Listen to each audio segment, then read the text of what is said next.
एक ऋषि था, उसको अपने भविष्य के जन्म का पता चला कि अगले जन्म में मैं उसको अपने ही देव दृष्टि खुल गए कि अगले जन्म में इसी नगर में एक व्यक्ति के घर जो सूअर है, सूरी है, उस सूरी के घर के पेट गर्भ से मेरा जन्म होगा और उस सूरी के माथे पर गांठ है अच्छी मोटी और उसके ही गर्भ से मेरी मृत्यु के बाद उसके गर्भ से जन्म होगा और मेरे सिर के ऊपर एक बहुत काला सा मोटा एक अलग से निशान होगा।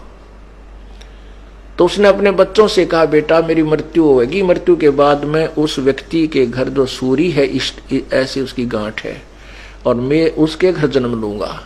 एक काम करिए तुम उसने मोल लेकर उस बच्चे को मोल ले लेना और मुझे मार देना, उसको मार देना, मेरी मोक्ष हो जाएगा। वो सूअर का जो जीवन है मेरा खत्म हो जाएगा, बहुत बुरा होगा। तो वो कहने लगे, पिताजी जैसे आप कहोगे हम वैसा कर देंगे। उन्होंने बार बार कहा, बेटा देख के दे तुम लालच कर जाओ, यह मेरी अंतिम प्रार्थना अवश्य करना। वो बच्चे बोले, पिताजी आप निश्चिंत रहो, क्या आप हम इतना भी नहीं कर सकेंगे आपके लिए, उसके लिए 5-4 अन्य रुपये 2 रुपये का वो सूअर का बच्चा नहीं लेंगे, आप निश्चिंत हो जाओ। वो कुछ ऐसे हफ्ते 10 दिन पाछो बूढ़ा मर गया ऋषि जी और वो ताक में रहे उस सूरी के ब्याने की। वह महीने 2 महीने में 6 महीने वह सूरी ने बच्चे दे दिए।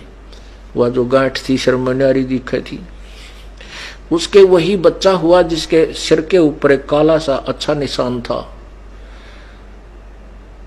तो वो सूअर का बच्चा फिर अपने उन बहन भाइयों के अंदर मस्ती, उसका ऊपर का नीचे का लोट मारा, उनसे साथ खूब प्रेम से रह रहा है। अब वो बच्चे गए उस व्यक्ति से कहा, भाई ये बच्चा हमने मोल दे दे तू। उसने कर दिया, सौदा ले लिया। जब उन्होंने मोल ले लिया और उनने वो बच्चा उठान लग गए, वो भाग लिया, फिर पकड़ा भाग भूख और वह कहे, पिताजी हम आपके अपने वचन को पूरा करने आए हैं। जब वो सूअर का बच्चे में चेतना दे दी काल ने, वो सूअर का बच्चा कहता है, भाई बेटो मुझे मत मारो, मेरे मारने से तुमने क्या मिलेगा, क्यों पाप के भागी होते हो। तो कहने लगे, पिताजी आपने तो कहा था भाई इसको मोल लेकर के मुझे मार देना। ने बोला, भाई मुझे मत मारो, मेरा दिल लग रहा है, मेरे भाई बहनों में यहाँ पर मैं ठाठ से रह रहा हूँ, मैंने कोई तकलीफ नहीं, मत मारो मत। उन्होंने छोड़ दिया, भाई मत मारो, क्यों मारा, जो पाप तो वैसे पाप ही है।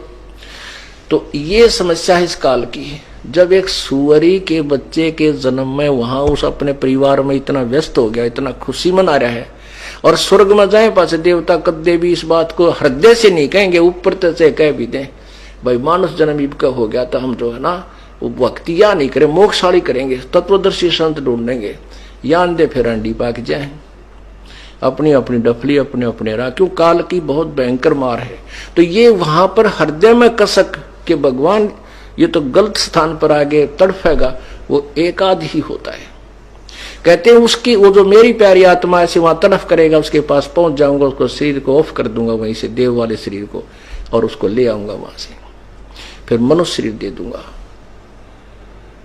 अब देखो वो परमात्मा तो हमारे लिए इतने खाड़े भरन लाग रहा और हम कति बालक की तरह उसकी तरफ परवाह नहीं कर रहे। तो पुण्यात्माओं ये बातें कहन सुन की नहीं, ये कर पाड़न की है। ये सुनकर आनंदित होने तक सीमित नहीं रखना, इनके ऊपर स्टेप बाय स्टेप आपने कदम रखने हैं।